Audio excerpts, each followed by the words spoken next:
Friends, welcome back to my YouTube channel Kavana lifestyle vlogs in Kannada. ಎಲ್ಲರೂ ಚೆನ್ನಾಗಿದ್ದೀರಾ ಅಂತ ಭಾವಿಸ್ತಾ ಇವತ್ತಿನ ವಿಡಿಯೋ ಸ್ಟಾರ್ಟ್ ಮಾಡಿದ್ರೆ ಬನ್ನಿ. ಆಗಲೇ 11:30 ಆಯಿತು. ಸ್ನಾನ ಎಲ್ಲ ಮುಗೀತು. ಪೂಜೆ ಮಾಡಬೇಕು, ಅಡುಗೆ ಮಾಡಬೇಕು. ಕಂಟಿನ್ಯೂ ಮಾಡೋಣ. ಪೂಜೆ ಮಾಡಿ ಅಡುಗೆ ಮಾಡೋಷ್ಟರಲ್ಲಿ ಸ್ವಲ್ಪ ಲೇಟ್ ಆಗುತ್ತೆ. ಹಾಗಾಗಿ ಬೇಗ ಬೇಗ ಪಟ ಅಂತ ಪೂಜೆ ಮಾಡಿಬಿಟ್ಟು ಅಡುಗೆ ಮಾಡೋಕ್ಕೆ ಸ್ಟಾರ್ಟ್ ಮಾಡ್ಕೋಬೇಕು. ಸಾಂಬಾರು ಸೌತೆಕಾಯಿ ತೊಗೊಂಡಿದ್ದೀನಿ. ನುಗ್ಗೆಕಾಯಿ ಮತ್ತು ಸಾಂಬಾರು ಸೌತೆಕಾಯಿ ಹಾಕಿ ಸಾರು ಮಾಡಬೇಕು. ಪೂಜೆ ಎಲ್ಲ ಮಾಡಿ ಬೇಗ ಸಾರು ಮಾಡಿಬಿಡೋಣ. ಸಾರು ಮಾಡಿಬಿಟ್ಟು ಆಮೇಲೆ ತಿನ್ಕೊಬಿಡೋಣ ಅಲ್ವಾ. ಇವತ್ತು ಗುರುವಾರ. ನಾನು ಆ್ಯಕ್ಚುಲಿ ಗುರುವಾರ ಪೂಜೆ ಮಾಡ್ತಿರ್ಲಿಲ್ಲ. ಯಾಕೆ ಏನು ನಾನು ಗುರುವಾರ ಯಾಕೆ ಪೂಜೆ ಸ್ಟಾರ್ಟ್ ಮಾಡಿದೆ ಅಂತ ಹೇಳ್ತೀನಿ. ನಾನು ಅಷ್ಟಾಗಿ ಫಸ್ಟಿಂದನೂ ಅಷ್ಟೇ ದೇವರನ್ನ ನಂಬ್ತಿರ್ಲಿಲ್ಲ. ಅಂದರೆ ನಂಬ್ತಿದ್ದೆ, ಪೂಜೆ ಮಾಡಬೇಕು, ಕೈ ಮುಗಿಬೇಕು ಅಷ್ಟೇ. ತೀರಾ ಗಾಢವಾಗಿ ಯಾವ ದೇವರನ್ನು ನಂಬ್ತಿರ್ಲಿಲ್ಲ. ಆಂಜನೇಯ ದೇವರೊಂದು ನಂಬ್ತಿದ್ದೆ. ಒಂದು 90% ನಂಬ್ತಿದ್ದೆ. 100% ನನಗೆ ಯಾವ ದೇವ್ರ ಮೇಲೂ ನಂಬಿಕೆ ಬಂದಿರಲಿಲ್ಲ. ಏನು ಇದು ಅಂದರೆ, ನನ್ನ ಮಗನ ಬಾಯಲ್ಲಿ ನಾನು ರಾಯರ ಹೆಸರು ಕೇಳಿದೆ. ಅವನಿಗೆ ಯಾವತ್ತೂ ನಾವು ಹೇಳಿಲ್ಲ. ಅವನ ಮುಂದೆ ಮಾತಾಡೂ ಇಲ್ಲ ನಾವು ರಾಯರ ಬಗ್ಗೆ, ಅಂದರೆ ರಾಘವೇಂದ್ರ ಸ್ವಾಮಿ ಬಗ್ಗೆ. ಅವನು ಇದಕ್ಕಿದ್ದಂತೆ ಒಂದಿನ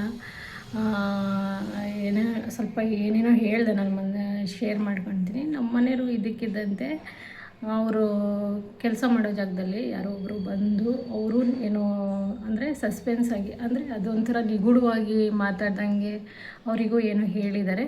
ಅದೆಲ್ಲ ಆಮೇಲೆ ಇದಕ್ಕಿದ್ದಂತೆ ನನಗೂ ಆ ಥರ ಎಲ್ಲ ವೀಡಿಯೋಗಳು ಅದು ಎಲ್ಲ ಬಂದಿದ್ದು.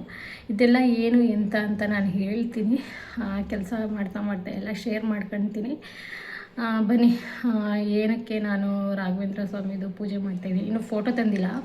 ಫೋಟೋ ತರೋಕ್ಕೆ ಯಾವಾಗ ರಾಘಪ್ಪ ನಮ್ಮ ಮನೆಗೆ ಬರಬೇಕು ಅಂತ ಅಂದ್ಕೊಂಡಿದ್ದಾರೋ ಗೊತ್ತಿಲ್ಲ. ಅವರ ಒಂದು ಇಚ್ಛೆ ಇಲ್ಲದೆ ಯಾರ ಮನೆಗೂ ಬರಲಿಕ್ಕೆ ಸಾಧ್ಯ ಇಲ್ಲ ಅವರು. ಹಾಗಾಗಿ ತಗೊಬರೋಣ ಅಂತ ಅಂದ್ಕೊಂಡಿದ್ದೀವಿ. ಸುಮಾರು ದಿನದಿಂದ ತಗೊಬರೋಣ ಅಂತಲೇ ಹೇಳ್ತಿದ್ದೀನಿ, ಬಟ್ ಆಗ್ತಾಯಿಲ್ಲ. ಅವರಿಗೆ ಯಾವಾಗ ನಮ್ಮ ಮನೆಗೆ ಬರಬೇಕು ಅನಿಸುತ್ತೆ ಅವಾಗ ಖಂಡಿತವಾಗ್ಲೂ ಅವರೇ ಬರ್ತಾರೆ. ಅಲ್ಲಿವರೆಗೂ ನಮ್ಮ ಮನಸ್ಸಲ್ಲಿ ಇಟ್ಕೊಂಡು ಅವ್ರನ್ನ ಪೂಜೆ ಮಾಡಿಕೊಂಡು ನೆನೆಸ್ಕೊಂಡು ಆರಾಧಿಸ್ಬೇಕು. ನೋಡೋಣ ಅವ್ರು ಯಾವಾಗ ಬರ್ತಾರೆ ನಮ್ಮ ಮನೆಗೆ. ಅವರು ನನ್ನ ಮಗಗೆ, ಅಂದರೆ ನನ್ನ ಮಗನ ಹೆಸರಲ್ಲಿ ನಾನು ಯಾರು ಹೇಳಿದ್ರು ನಂಬ್ತಿರ್ಲಿಲ್ಲ.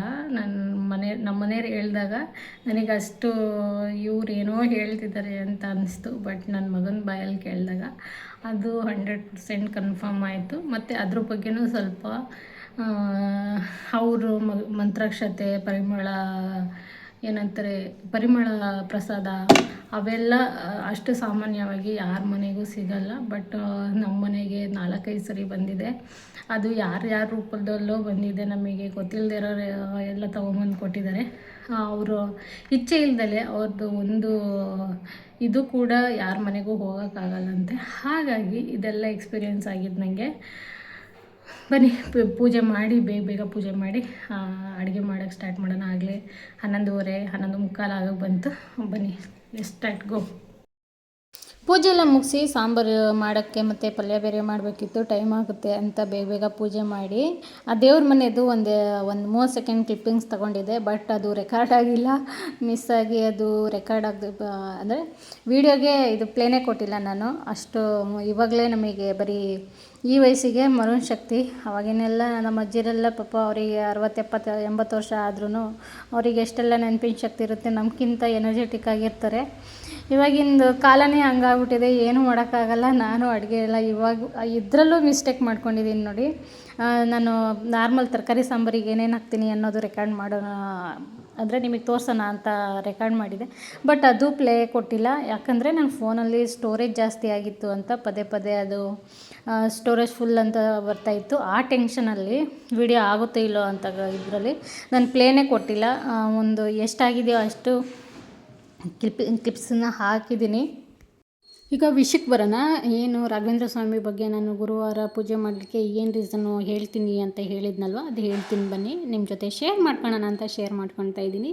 ಏನಿಲ್ಲ, ಇದಕ್ಕಿದ್ದಂತೆ ನಮ್ಮ ಮನೇಲಿ ಅದು ರಾಯರ ಪವಾಡ ಅನ್ಬೇಕೋ ಇಲ್ಲ ರಾಯರ ಆಶೀರ್ವಾದ ಅನ್ಬೇಕೋ ಇಲ್ಲ ರಾಯರ ಕೃಪೆ ಅನ್ಬೇಕೋ ಒಂದು ಗೊತ್ತಾಗ್ತಾಯಿಲ್ಲ. ಇದಕ್ಕಿದಂತೆ ನಾನು ಹಾಗೆ ಯೂಟ್ಯೂಬ್ ನೋಡ್ತಾ ಯೂಟ್ಯೂಬಲ್ಲಿ ಮಂತ್ರಾಲಯ ಯತಿವರ ಅಂತ ಒಂದು ಚಾನಲ್ ಬಂತು. ಅದು ಮಂತ್ರಾಲಯದ ಬಗ್ಗೆ ಮತ್ತು ರಾಯರ ಪವಾಡಗಳ ಬಗ್ಗೆ ತಿಳಿಸ್ಕೊಡ್ತಾರೆ. ಇನ್ನು ಯಾರ್ಯಾರು ಆ ಯೂಟ್ಯೂಬ್ ಚಾನಲ್ನ ನೋಡ್ತಾ ಇಲ್ಲ ಅಂದರೆ ಇದುವರೆಗೂ ನೋಡಿಲ್ಲ, ನೀವೇನಾದರೂ ನೋಡ್ತಾ ಇಲ್ಲ ಅಂದರೆ ದಯವಿಟ್ಟು ಹೋಗಿ ಸರ್ಚ್ ಮಾಡಿ ನೋಡಿ. ರಾಯರ ಭಕ್ತರು ಯಾರಾದರೂ ಇದ್ದರೆ ನಿಜವಾಗ್ಲೂ ಅದಂತೂ ನನಗೆ ಆಶ್ಚರ್ಯ ಅನಿಸ್ತು. ನಾನು ಅಂದರೆ ರಾಯರನ್ನ ಪೂಜೆ ಮಾಡಬೇಕು ಆ ಥರ ಎಲ್ಲ ನನ್ನ ನಿಜವಾಗ್ಲೂ ರಾಯರ ಬಗ್ಗೆ ಏನು ಅಂದರೆ ಏನೇನೂ ಗೊತ್ತಿರಲಿಲ್ಲ. ಅವರ ಮಂತ್ರಾಕ್ಷತೆದು ಬೆಲೆ ಏನು, ಪರಿಮಳ ಪ್ರಸಾದ ಅಂದರೆ ಏನು, ಅದ್ರದ್ದು ಏನು ಅಂತಲೇ ಗೊತ್ತಿರಲಿಲ್ಲ. ಆ ಥರ ನಾನು ದೇವರು ಅಂದರೆ ಅಷ್ಟಾಗಿ ಪೂಜೆ ಮಾಡಬೇಕು ದೇವರು ದಿಂಡ್ರು ಅಂದರೆ ನಿಜವಾಗ್ಲೂ ನಮ್ಮ ಮನೆಯವರಿಗೂ ಆ ಥರ ಎಲ್ಲ ನಂಬಿಕೆ ಇಲ್ಲ, ನನಗಿತ್ತು. ಬಟ್ ತೀರಾ ಈ ಹೈ ಲೆವೆಲ್ ಭಕ್ತಿ ಆ ಥರ ಎಲ್ಲ ಇರಲಿಲ್ಲ. ಅಷ್ಟು ಇದಕ್ಕಿದ್ದಂತೆ ಅವ್ರ ಪವಾಡಗಳನ್ನೆಲ್ಲ ನಾನು ತಿಳ್ಕೊಂಡೆ. ಬಿಡು, ಇದು ನಾರ್ಮಲ್, ಇವಾಗ ಯೂಟ್ಯೂಬಲ್ಲೆಲ್ಲ ಬರುತ್ತಲ್ವ, ಅದೆಲ್ಲ ಕಾಮನ್ ಅಂದ್ಕೊಂಡು ನಾನು ಸುಮ್ಮನೆ ಆದೆ. ಬಟ್ ಅದು ನಮಗೆ ರಾಯರ ಕೃಪೆ ಅನಿಸುತ್ತೆ. ಅದು ರಾಯರು ನಮ್ಮ ಮನೆಗೆ ಬರುವಂಥ ಅವರ ಕರುಣೆ ಅನಿಸುತ್ತೆ. ಏನು ಹೇಳಬೇಕು ಅಂತ ಅವ್ರ ಬಗ್ಗೆ ಪದಗಳೇ ಬರಲ್ಲ. ಅವ್ರ ಬಗ್ಗೆ ಎಲ್ಲ ತಿಳ್ಕೊಂಡೆ. ಮತ್ತು ಬೇರೆ ಲೈಫಲ್ಲಿ ಅವರು ಆಗಿರುವಂಥ ಪವಾಡಗಳು ಇದು ರಿಯಲ್ಲ ಇರ್ಬೋದು ಅಂತ ಅಂದ್ಕೊಂಡು ಸುಮ್ಮನೆ ಆಗಿದೆ. ಬಟ್ ಒಂದಿನ ನಾನು ಹಾಗೆ ಕೂತ್ಕೊಂಡಿದ್ದಾಗೆ ನನ್ನ ಮಗ ಬಂದು ಸುಮ್ಮನೆ ಆಟಾಡ್ತಿದ್ದ. ನನ್ನ ನಾನು ಟಿ ವಿನೋ ಮೊಬೈಲೋ ನೋಡ್ತಾ ಇದ್ದೆ, ಏನೋ ಮಾಡ್ತಾಯಿದ್ದೆ ಅನಿಸುತ್ತೆ. ಬಟ್ ಇದ್ದಕ್ಕಿದ್ದಂತೆ ನನ್ನ ಮಗನ ಬಾಯಲ್ಲಿ ಅವ್ರ ಹೆಸರು ಬಂತು. ನಾನು ಇದು ರಾಘವೇಂದ್ರ ಸ್ವಾಮಿದು ಅಂದರೆ ಶ್ಲೋಕ ಗೀಕ ಎಲ್ಲ ಮಂತ್ರ ಎಲ್ಲ ಹೇಳ್ಕೊಟ್ಟಿದ್ದೀನಿ. ಬಟ್ ಅವ್ರ ಹೆಸರು ಹೇಳಿರಲಿಲ್ಲ ನಾನು.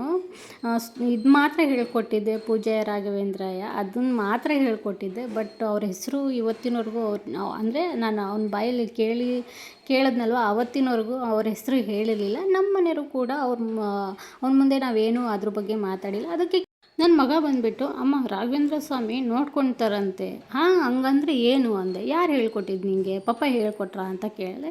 ಇಲ್ಲಪ್ಪ, ನನಗೆ ಯಾರೂ ಹೇಳ್ಕೊಟ್ಟಿಲ್ಲ, ಅವ್ನು ನನ್ನ ಫ್ರೆಂಡ್ ಮನೆಗೆ ಹೋಗ್ತಾನೆ, ಅಲ್ಲೇನಾದರೂ ಜೀಜಿ ಬಗ್ಗೆ ಮಾತಾಡಿದ್ರಾ ಅಂತ ಕೇಳಿದೆ. ಇಲ್ಲಪ್ಪ, ನಾನೇ ಹೇಳಿದ್ದು, ಇವಾಗ ನನಗೆ ಹೇಳ್ಬೇಕನ್ನಿಸ್ತು ಹೇಳಿದೆ ಅಮ್ಮ, ಯಾಕೆ ಹಾಗೆಲ್ಲ ಮಾತಾಡ್ತೀಯ ನೀನು ಅಂತ ಕೇಳ್ದೆ. ಸರಿ ಓಕೆ ಬಿಡು ಪಪ್ಪು ಅಂತ ಹೇಳಿದೆ. ಆಮೇಲೆ ಇದೆಲ್ಲ ನಾನು ಹಿಂದಿನ ದಿನ ಈ ಥರ ಎಲ್ಲ ವೀಡಿಯೋ ನೋಡಿದ್ನಲ್ವ, ನಮ್ಮ ಮನೆಯವ್ರು ಬಂದಾಗ ನಾನು ಈ ಥರ ಪಾಪು ಈ ಥರ ಹೇಳ್ತಿದ್ದ ಅಂತ ಹೇಳಿದೆ. ಅದಕ್ಕೆ ಹೌದಾ ಅಂದರು ಅವರು. ಯಾಕೆ ಏನು ಅಂತ ಏನೂ ಕೇಳಿಲ್ಲ, ಹೌದಾ ಅಂತ. ಇರಲಿ ಬಿಡು, ಏನೋ ಅವನಿಗೆ ಅನಿಸಿರ್ಬೇಕು, ಅದಕ್ಕೆ ಹೇಳಿದ್ದಾನೆ ಅಂತ ಹೇಳಿದ್ರು. ಹೌದಾ ಅಂತ ಅವತ್ತಿನ ದಿನ ನಾವೇನೂ ಮಾತಾಡಿಲ್ಲ. ಆಮೇಲೆ ನಾನು ಈ ಥರ ಯಾಕೆ ಹೇಳ್ದ ಅಂತ ನನಗೆ ತಲೆಯಲ್ಲಿ ಅದೇ ಯೋಚನೆ ಕೂತಿತ್ತು. ಹಾಗಾಗಿ ನಾನು ಮತ್ತೆ ರಾಘವೇಂದ್ರ ಸ್ವಾಮಿದು ವೀಡಿಯೋಗಳು ನೋಡ್ತಾ ಇದ್ದೆ. ಮತ್ತು ಇನ್ನೊಬ್ಬರು ಯೂಟ್ಯೂಬಲ್ಲಿ ರಾಘವೇಂದ್ರ ಸ್ವಾಮಿದು ನಾನು ಅದು ಒಂದು ಚಾನಲ್ ಆ ಥರ ನೋಡಿದ್ರೆ ಅದು ರಿಲೇಟೆಡೇ ಬರುತ್ತೆ ನಮಗೆ. ಅವಾಗ ಹೌದು ಈ ಥರ ಎಲ್ಲ ಪವಾಡಗಳು ನಡೀತಂತೆ ಅಂತ ನನಗೆ ಫಸ್ಟಿಂದನೂ ಸ್ವಲ್ಪ ಎಲ್ಲ ಒಂದು ತಿಂಗಳಿಂದ ನನ್ನ ಮಗ ಮಾತಾಡೋಕ್ಕಿಂತ ಮುಂಚೆ 1 ತಿಂಗಳಿಂದ ನನ್ನ ಮನಸ್ಸಲ್ಲಿ ಎಲ್ಲೋ ರಾಘವೇಂದ್ರ ಸ್ವಾಮಿ ಬಗ್ಗೆ ಏನೋ ಒಂಥರ ಭಕ್ತಿ ಆ ಥರ ಎಲ್ಲ ಬರ್ತಾಯಿತ್ತು. ನಾನು ಇದೆಲ್ಲ ಕಾಮನ್ನು, ನಮ್ಮ ಮನುಷ್ಯರಿಗೆ ಗೊತ್ತಲ್ವ, ಯಾವ ದೇವರು ಯಾರಾದರೂ ಮಾತಾಡಿಬಿಟ್ರೆ ಅವ್ರ ಮೇಲೆ ಭಕ್ತಿ ಬಂದುಬಿಡುತ್ತೆ, ಆ ಥರ ಅಂದ್ಕೊಂಡು ಸುಮ್ಮನೆ ಆಗಿದ್ದೆ ನಾನು. ಬಟ್ ಇದು ಅವ್ರ ಪವಾಡನೋ ಇಲ್ಲ ನಮಗೆ ಅರ್ಥ ಮಾಡಿಸ್ಬೇಕು ಅಂತ ಆ ಥರ ಎಲ್ಲ ಮಾಡಿದ್ರೋ ಗೊತ್ತಿಲ್ಲ. ನಮಗೆ ಆ್ಯಕ್ಚುಲಿ ಇದು ಮಂತ್ರಾಕ್ಷತೆ ಮತ್ತು ಪರಿಮಳ ಇದು ಪ್ರಸಾದ ಆ್ಯಕ್ಚುಲಿ ನಾವು ಇದೆಲ್ಲ ನಡೆಯೋಕ್ಕಿಂತ 6 ತಿಂಗಳು ಹಿಂದೆಯೇ ನಮ್ಮ ಪಕ್ಕದ ಮನೆಯವರು ಇದ್ದಕ್ಕಿದ್ದಂತೆ ಬಂದು 3-4 ಸರಿ ಕೊಟ್ಟಿದ್ದಾರೆ ಅವರು ಮಂತ್ರಾಕ್ಷತೆ ಮತ್ತು ಪರಿಮಳ ಇದು ಪ್ರಸಾದ. ನನಗೆ ಆವಾಗ ಆ ಮಂತ್ರಾಕ್ಷತೆ ಮತ್ತು ಆ ಪ್ರಸಾದದ ಬೆಲೆ ಏನು ಅಂತ ಗೊತ್ತಿರಲಿಲ್ಲ. ನನಗೆ ಅವ್ರ ಬಗ್ಗೆ ಎಲ್ಲ ತಿಳ್ಕೊಂಡಾದಮೇಲೆ ನನಗೆ ಒಂಥರ ಪಶ್ಚಾತ್ತಾಪ ಆದಂಗೆ ಆಯಿತು. ಸರಿ ಓಕೆ, ನಮಗೆ ಗೊತ್ತಿಲ್ದಂಗೆ ಮಾಡಿದ್ರೆ ಅದಕ್ಕೆ ಏನಾದರೂ ಒಂದು ಪಶ್ಚಾತ್ತಾಪ ಪಟ್ಟರೆ ಅದಕ್ಕೆ ಇದಿರುತ್ತಲ್ವ ಅಂದ್ಕೊಂಡು ನಾನು ಅಂದ್ಕೊಂಡು ದೇವ್ರ ಹತ್ರ ಆ ಥರ ಹೇಳ್ಕೊಂಡೆ. ಅದಾದಮೇಲೆ ನನ್ನ ಮಗ ಆ ಥರ ಹೇಳಿದ್ದಕ್ಕೆ ನಾನು ಮತ್ತೆ ಮಾರನೇ ದಿನ ನಾನು ಅದೇ ಥರದ ವೀಡಿಯೋ ನೋಡ್ತಾಯಿದ್ದೆ. ಅವಾಗ ನಮ್ಮ ಮನೆಯವ್ರು ಬಂದು ಅವರು ಯಾವ ದೇವ್ರನ್ನೂ ಅವ್ರ ಲೈಫಲ್ಲಿ ಯಾವ ದೇವ್ರನ್ನೂ ನಂಬಲ್ಲ, ಆ ಥರ ಮನುಷ್ಯ. ದೇವ್ರಿಗೆ ಪೂಜೆ ಮಾಡಿರಿ ಅಂದರೆ ಇಲ್ಲ, ನಾವು ನಮ್ಮ ಕೆಲಸದಲ್ಲೇ ನಾವು ದೇವ್ರನ್ನ ಕಾಣ್ತೀವಿ, ನಾವು ಬೇರೆಯವ್ರಿಗೆ ಕೆಟ್ಟದ್ದು ಬಯಸಬಾರ್ದು, ಬೇರೆಯವ್ರ ಮೇಲೆ ಹೊಟ್ಟೆ ಕಿಚ್ಚಬಾರ್ದು, ಆವಾಗ ಬೇರೆಯವ್ರಿಗೂ ಒಳ್ಳೇದು ಮಾಡಬೇಕು, ಆವಾಗ ನಮಗೆ ದೇವರು ಒಳ್ಳೇದು ಮಾಡ್ತಾನೆ. ನಾವು ಪೂಜೆ ಮಾಡಿಬಿಟ್ಟು ಮನಸ್ಸಲ್ಲಿ ವಿಷ ತುಂಬಿಕೊಂಡ್ರೆ ಅದು ದೇವರು ನಮಗೆ ಯಾವ ಥರನೂ ಫಲ ಕೊಡಲ್ಲ. ನಾವು ಮನಸ್ಸು ಶುದ್ಧವಾಗಿದ್ದರೆ ದೇವರು ನಮ್ಮನ್ನು ಪ್ರೀತಿಸ್ತಾನೆ, ನಮ್ಮ ಜೊತೆಲಿರೋನು ಚೆನ್ನಾಗಿ ನೋಡ್ಕೊತಾನೆ ಅಂತಲೇ ಹೇಳೋರವರು. ಆ ಥರ ಮನುಷ್ಯ. ಇವರೇನು ಇದ್ದಕ್ಕಿದ್ದಂತೆ ಈ ಥರ ಎಲ್ಲ ಹೇಳ್ತಿದ್ದಾರೆ ಅಂತ ನನಗಂತೂ ಆಶ್ಚರ್ಯ ಆಯಿತು. ಇವ್ರು ಯಾವ ದೇವ್ರನ್ನೂ ನಂಬದೇ ಇರೋರು ಇವ್ರ ಬಗ್ಗೆ ಮಾತಾಡ್ತಿದ್ದಾರೆ ಅಂದರೆ ಇದೇನೋ ಇದೆ ಅಂತ ಅಂದ್ಕೊಂಡು ಸುಮ್ಮನೆ ಆದೆ. ಆಮೇಲೆ ಅವ್ರು ಬಂದು ಅವರು ತಂದು ಕೊಟ್ಟಿದ್ರು, ನಮ್ಮ ಮನೆಯವರು ಅವ್ರಿಗೆ ಯಾರೋ ಕೊಟ್ಟಿದ್ರು ಅಂತ ತಂದು ಕೊಟ್ಟಿದ್ರು. ಯಾರು ಏನು ಅಂತ ನಾನು ಅವತ್ತು ಕೇಳಿರಲಿಲ್ಲ. ಬಟ್ ಇದೆಲ್ಲ 3 ತಿಂಗಳ ಹಿಂದೆ ಆಗಿರುವಂಥ ವಿಷಯ. ಅದನ್ನೆಲ್ಲ ನಾವು ಇವಾಗ ಸಿಂಕ್ ಮಾಡಿದ್ರೆ ಹೌದಲ್ವಾ, ನಾವು ಅವಾಗ ಅರ್ಥ ಮಾಡ್ಕೊಂಡಿಲ್ಲ, ಇವಾಗ ಅರ್ಥ ಆಗ್ತಿದೆ ಅಂತ ನಮಗಿದಾಯಿತು.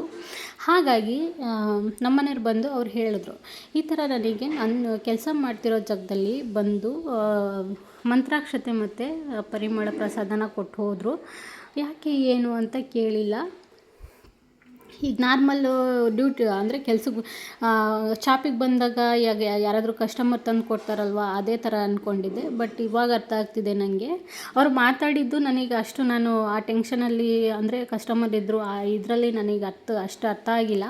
ಇವಾಗೆಲ್ಲ ನನಗೆ ಅರ್ಥ ಆಗ್ತಿದೆ ಅಂತ ಹೇಳಿದ್ರು. ಏನು ಅಂತ ಕೇಳಿದ್ದಕ್ಕೆ ಇದಕ್ಕಿಂದಂತೆ ಯಾರೋ ವಯಸ್ಸಾದವರು ಬಂದು ನಿಮ್ಮ ಹತ್ರ ಏನೋ ಮಾತಾಡಬೇಕು, ನಾನು ನಿಮಗೇನೋ ಕೊಡಬೇಕು, ಮುಂದಿನ ಸರಿ ಇನ್ನೊಂದು ವಾರ ಬಿಟ್ಟು ಬರ್ತೀನಿ, ಮುಂದಿನ ಸರಿ ಬರ್ತಾ ತೊಗೊಂಬಂದು ಕೊಟ್ಟು ಹೋಗ್ತೀನಿ ಅಂತ ಹೇಳಿದ್ರಂತೆ. ಅವ್ರು ಅವತ್ತಿನವರೆಗೂ ಅವ್ರ ಶಾಪಿಗೆ ಅವ್ರು ಬಂದೇ ಇಲ್ಲಂತೆ, ಅವ್ರನ್ನ ನೋಡೇ ಇಲ್ಲಂತೆ ಇವರು. ಸರಿ ಇವ್ರು ಯಾರೋ ವಯಸ್ಸಾದರು, ಕೆಲವೊಬ್ಬರು ವಯಸ್ಸಾದವ್ರು ಸ್ವಲ್ಪ ಮಾತಾಡ್ತಾರೆ ಅಂತ ಇವ್ರು ಅಂದ್ಕೊಂಡು ಸುಮ್ಮನೆ ಆಗಿದ್ದಾರೆ. ಬಟ್ ಅದನ್ನ ಒಂದು ವಾರ ಬಿಟ್ಟು ಅವ್ರು ಹೇಳ್ದಂಗೆ ಒಂದು ವಾರ ಬಿಟ್ಟು ಮಂತ್ರಾಕ್ಷತೆ ಮತ್ತು ಪರಿಮಳ ಪ್ರಸಾದನ ತೊಗೊಂಬಂದು ಕೊಟ್ಟಿದ್ದಾರೆ. ಕಸ್ಟಮರ್ ಅಲ್ವಾ, ಅದಕ್ಕೆ ತಂದು ಕೊಟ್ಟಿದ್ದಾರೆ ಅಂತ ಇವ್ರು ಅಂದ್ಕೊಂಡಿದ್ದಾರೆ.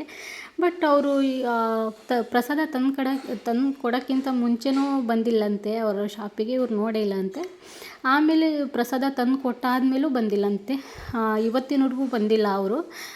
ನನಗೆ ಅವತ್ತು ಮಂತ್ರಾಕ್ಷತೆ ಮತ್ತು ಪರಿಮಳ ಪ್ರಸಾದನ ತಂದು ಕೊಟ್ಟಿದ್ರು, ಇವತ್ತಿನವರೆಗೂ ಬಂದಿಲ್ಲ. ಇದೆಲ್ಲ ನಮಗೆ ಪಾಪು ಕೈಲಿ ನಮಗಿದೆಲ್ಲ ಅರ್ಥ ಆಗಬೇಕು ಅಂದರೆ ಇದೇ ಸಾಕ್ಷಿ ಅನಿಸುತ್ತೆ ಅಂತ ಹೇಳಿದ್ರು. ನನಗೆ ಒಂದೇ ಸಲ ಆಶ್ಚರ್ಯ ಆಯಿತು. ಇವರು ಯಾವ ದೇವ್ರನ್ನೂ ನಂಬದೇ ಇರೋರು ಇಷ್ಟೆಲ್ಲ ಮಾತಾಡ್ತಿದ್ದಾರೆ ಅಂದಮೇಲೆ ಇದು ರಾಯರ ಕೃಪೆನೋ ಇಲ್ಲ ಅವರ ಆಶೀರ್ವಾದನೋ ಇಲ್ಲ ನಮ್ಮ ಮನೆಗೆ ನಮ್ಮ ಮೇಲೆ ಕರುಣೆ ತೋರಿಸಿದ್ದಾರೆ ಅಂತನೋ ಏನಂತನೋ ತಿಳ್ಕೊಬೇಕು ಅಂತ ಒಂದೂ ಗೊತ್ತಾಗಿಲ್ಲ. ನನಗೆ ಒಂದು ಸಲ ಆಶ್ಚರ್ಯ ಅನ್ನಿಸ್ತು. ಈ ಥರ ಎಲ್ಲ ನಾನು ಕೇಳಿದ್ದೆ.